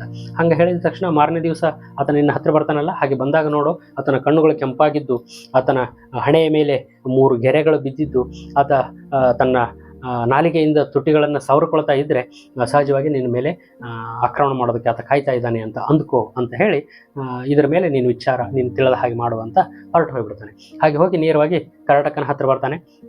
ಕರಟಕನ ಹತ್ರ ಬಂದು ಹೇಳ್ತಾನೆ, ನೋಡು, ನಾನು ಅವರಿಬ್ಬರ ಮಧ್ಯೆ ದ್ವೇಷವನ್ನು ಬಿತ್ತಿದ್ದೀನಿ, ಇನ್ಯಾವತ್ತೂ ಅವರು ಜೊತೆಗೆ ಕೂತ್ಕೊಂಡು ಮಾತನಾಡೋದಕ್ಕೆ ಸಾಧ್ಯನೇ ಇಲ್ಲ, ಹಾಗಾಗಿ ನಾನು ಅಂದ್ಕೊಂಡಿದ್ದು ಸಾಧಿತ ಆಯಿತು ಅಂತ ಹೇಳ್ತಾನೆ. ಹಾಗೆ ಹೇಳಿದಾಗ ಕರಟಕ ಹೇಳ್ತಾನೆ, ಇಲ್ಲ, ನೀನು ಹೀಗೆ ಇಬ್ಬರು ಸ್ನೇಹಿತರನ್ನು ದೂರ ಮಾಡಬಾರ್ದಿತ್ತು, ಇದು ಒಳ್ಳೆಯ ಕೆಲಸ ಅಲ್ಲ ಅಂತ ಹೇಳ್ತಾನೆ. ಹಾಗೆ ಹೇಳಿದಾಗ ದಮನಕ್ಕೆ ಹೇಳ್ತಾನೆ, ಇಲ್ಲ, ನಿನಗೆ ನೀತಿಶಾಸ್ತ್ರ ತಿಳಿದಿಲ್ಲ, ಹಾಗಾಗಿ ನೀನು ಹೀಗೆ ಮಾತನಾಡ್ತಾ ಇದ್ದೀಯಾ. ನಮ್ಮ ಶತ್ರುಗಳನ್ನು ಮತ್ತು ರೋಗವನ್ನು ಅತ್ಯಂತ ಆರಂಭ ಕಾಲದಲ್ಲಿಯೇ ನಾವು ನಿವಾರಿಸಿಕೊಳ್ಬೇಕು. ಹಾಗೆ ಒಂದು ವೇಳೆ ನಾವು ನಿವಾರಿಸಿಕೊಳ್ಳದೇ ಇದ್ದರೆ ಅದು ನಮ್ಮನ್ನೇ ಬಲಿ ತೆಗೆದುಕೊಳ್ಳುತ್ತೆ. ಹಾಗಾಗಿ ಅದನ್ನು ಚಿಕ್ಕಂದರಲ್ಲಿಯೇ ಏನಾದರೂ ತಂತ್ರವನ್ನು ಬಳಸಿ ಶಮನ ಮಾಡಿಕೊಳ್ಬೇಕು. ಆತ ನಮ್ಮ ಶತ್ರುವಾಗಿ ಬೆಳೀತಾ ಇದ್ದಾನೆ ಸಂಜೀವಕ ಇಲ್ಲಿ, ಹಾಗಾಗಿ ಆತನಿಗೆ ಏನಾದರೂ ಒಂದು ಪರಿಹಾರ ಮಾಡಿಕೊಳ್ಳೇಬೇಕು ಅಂತ ಹೇಳಿ ಸಿಂಹ ಮತ್ತು ನರಿಯ ಕಥೆಯನ್ನು ದಮನಕ ಕರಟಕನಿಗೆ ಹೇಳ್ತಾನೆ. ಚರ್ಚೆ ನಡೀತಾ ಇರಬೇಕಾದಾಗ ಸಂಜೀವಕ ಸಿಂಹನ ಹತ್ರ ಬರ್ತಾನೆ. ಅನುಮಾನದಿಂದನೇ ಆತನನ್ನು ದುರ್ಗುಟ್ಟಿಕೊಂಡು ನೋಡ್ತಾ ಬಂದು ಅಲ್ಲಿ ಒಂದು ಕಡೆಗೆ ಆತನಿಗೆ ನಮಸ್ಕಾರ ಮಾಡ್ದೇನೆ ನಿಂತ್ಕೊಳ್ತಾನೆ. ಈತನ ಈ ಹೊಸ ರೀತಿಯನ್ನು ನೋಡಿದಂಥ ಪಿಂಗಲಕ ರಾಜನು ಸಹಿತ ಒಂದಷ್ಟು ದ್ವೇಷದಿಂದ ಆತನ ಕಡೆಗೆ ನೋಡ್ತಾನೆ. ಅವರಿಬ್ಬರ ನೋಟ ಹಾಗೆ ಸಂಧಿಸಿದಾಗ ಸಹಜವಾಗಿ ಸಿಂಹ ರಾಜ ಪಿಂಗಲಕ ಆತನ ಮೇಲೆ ಆಕ್ರಮಣ ಮಾಡ್ತಾನೆ. ತನ್ನ ಅತ್ಯಂತ ವಜ್ರ ಸದೃಶ್ಯವಾದಂಥ ಬಲವಾದ ಉಗುರಿನಿಂದ ಆತನ ಬೆನ್ನಿನ ಮೇಲೆ ಹೊಡಿತಾನೆ. ಅದರಿಂದ ರಕ್ತ ಸರೋದು ಪ್ರಾರಂಭ ಮಾಡುತ್ತೆ. ಆ ಸಂಜೀವಕನ ಸಹಿತ ಅತ್ಯಂತ ಶಕ್ತಿಶಾಲಿಯಾಗಿರೋದ್ರಿಂದ ಅದನ್ನು ತಿರುಗಿ ತನ್ನ ಹರಿತವಾದಂತಹ ಕೊಂಬಿನಿಂದ ಸಿಂಹನ ಪಕ್ಕಡಿಗೆ ಜೋರಾಗಿ ಚುಚ್ಚುತ್ತಾನೆ. ಹಾಗೆ ಚುಚ್ಚಿದಾಗ ಸಹಜವಾಗಿ ಸಿಂಹನಿಗೂ ಸಹಿತ ನೋವಾಗುತ್ತೆ. ಇದನ್ನು ನೋಡಿದಂತಹ ಕರಟಕನಿಗೆ ಬಹಳ ಬೇಸರ ಆಗುತ್ತೆ. ನಿನ್ನಂತಹ ಮೂರ್ಖ ಸೇವಕನ ಜೊತೆಗೆ ಸೇರಿ ರಾಜನಿಗೂ ಅತ್ಯಂತ ತೊಂದರೆ ಆಗಿಬಿಡ್ತು.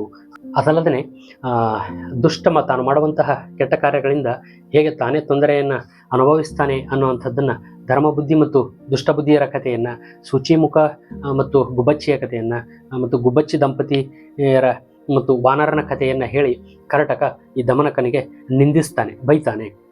ಅಷ್ಟಕ್ಕೆ ನಿಲ್ಲದೇನೆ ಕರಟಕ ಹೇಳ್ತಾನೆ, ನೀನು ಕೇವಲ ಉಪಾಯವನ್ನು ಮಾತ್ರ ಚಿಂತಿಸಿದೆ, ಈ ಕಾರ್ಯದಿಂದ ಆಗುವಂತಹ ಅಪಾಯದ ಕಡೆಗೆ ನಿನ್ನ ಗಮನನೇ ಬರಲಿಲ್ಲ.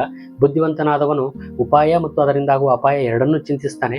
ನೀನು ಮಾಡಿದ್ದು ತಪ್ಪು.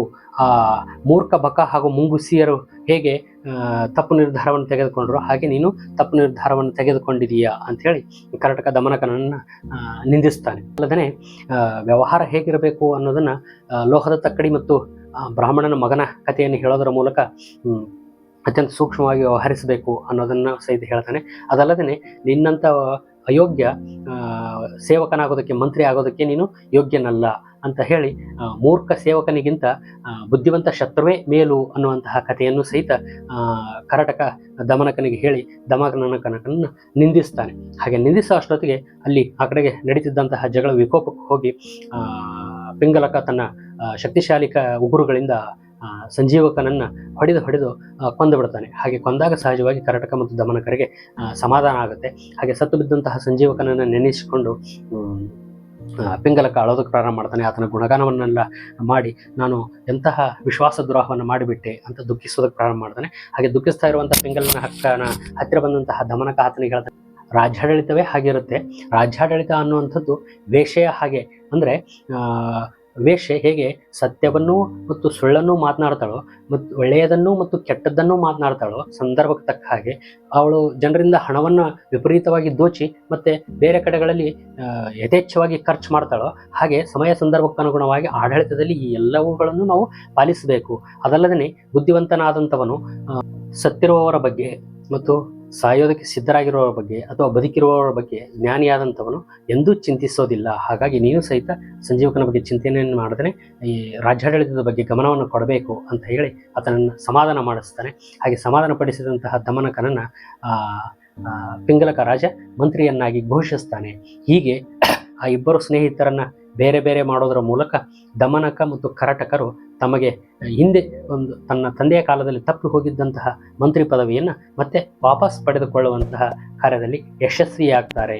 ಈ ಕಥೆಯನ್ನು ಮಿತ್ರಭೇದ ಪ್ರಕರಣ ಅಂತ ಪಂಚತಂತ್ರದ ಮೊದಲ ತಂತ್ರದ ಭಾಗವಾಗಿ ರಚಿಸಲ್ಪಟ್ಟಿದೆ. ಇಲ್ಲಿಗೆ ಈ ಕಥೆಯನ್ನು ಪೂರ್ಣಗೊಳಿಸ್ತೇನೆ. ಧನ್ಯವಾದಗಳು.